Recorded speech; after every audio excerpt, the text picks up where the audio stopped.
a related question having to do with DNA testing, genetic screening, that sort of thing. What part, if any, does that play? So it depends very much on the patient. I have had now in my 4 years at Stanford 2 people walk in off the street who were 40 years old, pretty clearly had Alzheimer's disease, and told me about a family history where 50% of everybody who came before them in their family had Alzheimer's disease at a young age. And there, a DNA test for one of these so-called autosomal dominant familial Alzheimer's disease mutations, a test like that made sense in those 2 patients. Both cases turned out to be positive.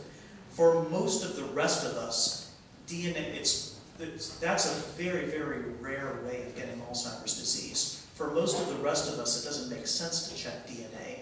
Now, you can check for this ApoE4 gene that I mentioned, but knowing whether you're ApoE4 positive or negative doesn't actually influence what treatment you're going to get.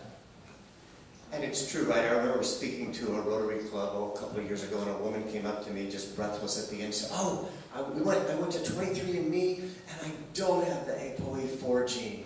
And I thought to myself, I didn't say this to her, but I thought, that's great, that's good, I'd rather not have it than have it. But it doesn't mean that she got the get out of Alzheimer's free card.